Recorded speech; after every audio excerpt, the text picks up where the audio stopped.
In the name of Allah, the most gracious, the most merciful. Today is the 16th of December, which we can never forget. 11 years ago, the APS incident occurred here, where our school children made sacrifices. 11 years ago, when the APS incident occurred, the entire nation came together and a plan of action emerged in the form of the National Action Plan Against Terrorism.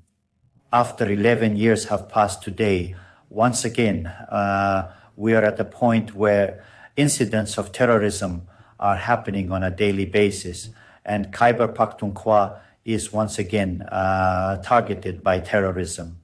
Unfortunately, the lessons we should have learned, the actions our leaders should have taken are not visible to us. The provincial government is sitting comfortably in its place. The central government is not paying attention to this important issue. We understand that today it is even more necessary for all of us to come together and raise our voices against terrorism, and it is the duty of the central government and the provincial government to implement the National Action Plan, Terrorism. It is the government's responsibility to provide relief to the people from this affliction.